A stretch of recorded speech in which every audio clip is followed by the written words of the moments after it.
she collapsed right there in the kitchen. One moment, she was standing over the stove, stirring a pot of soup while softly humming the lullaby she always sang to our daughter. The next, her body dropped to the tiled floor like a puppet with its strings cut. Her limbs flailed lifelessly, the impact producing a sound that was both abrupt and hollow. A single, blunt noise that shattered something within me. By the time we reached the hospital, she was unconscious. Her breathing was mechanical, driven by machines that clicked and hummed around her. Wires curled around her arms like snakes. A tube disappeared down her throat, and the beeping of monitors filled the room with a dreadful rhythm. The doctors spoke carefully, their language vague, buffered by sterile coats and exhausted expressions. But it wasn't their words that pierced through the fog. It was a nurse. She stopped me in the hallway. Her voice was strained, her eyes sharp and glassy. "Please," she whispered, "bring your daughter." Now, I didn't know why, I didn't ask. I just went. I found Emma waiting alone, her tiny hands clenched into fists, eyes full of questions. I reached for her hand. It felt ice-cold, as if the warmth had been left behind on the kitchen floor where her mother had fallen. We walked together into the ICU, and what we found there didn't just steal my breath, it obliterated it. There she was, my wife, pale, motionless, a fragile frame suspended by wires and plastic. But she wasn't alone.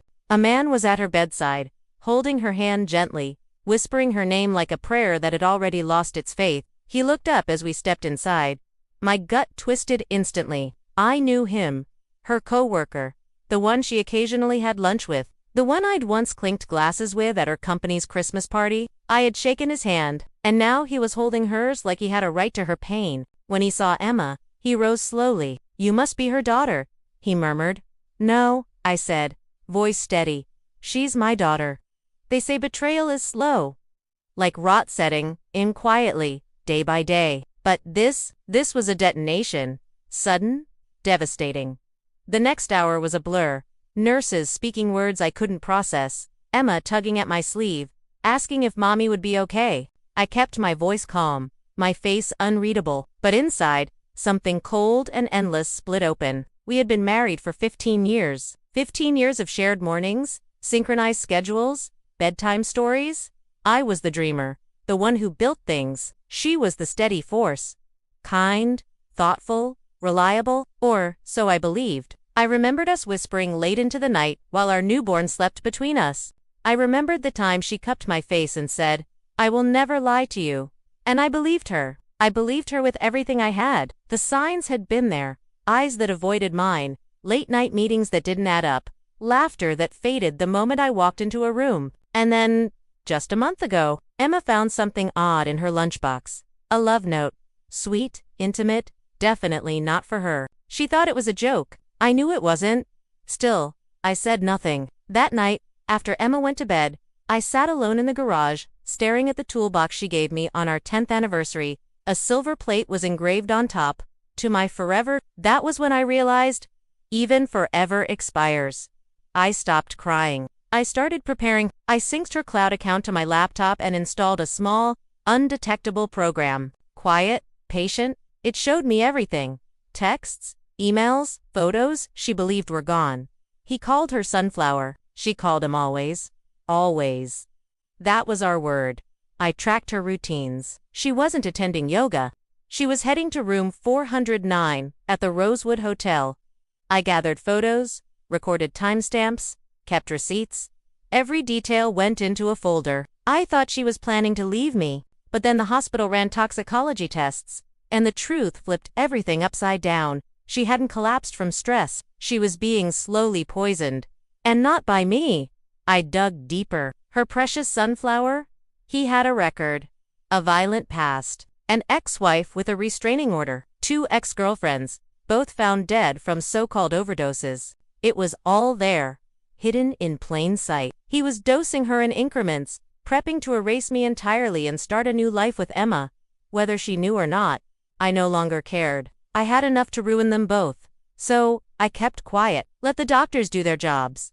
Let the hospital connect the dots. In the meantime, I met with a lawyer, adjusted my will, shifted all our assets into a trust in Emma's name, froze joint accounts. By the time she opened her eyes 3 days later, I had already filed for full custody. A restraining order against him was in motion. The divorce papers were ready, but I needed one last thing. Something clear, final, impossible to deny. I invited them both to dinner. Told her I needed closure. We met at her favorite Italian spot, the same place we once celebrated anniversaries. White tablecloths, dim lights, familiar music. She looked exhausted. He looked smug. I slid a folder across the table. Before we order, I said evenly, you should see this. Inside were hotel, surveillance, photos, text message, screenshots, GPS records, toxicology results, and finally, my petition for full custody. He froze. Her face turned chalk white. You tried to replace me, I said, eyes on her. Then I turned to him. And you tried to erase her. I know exactly what you did.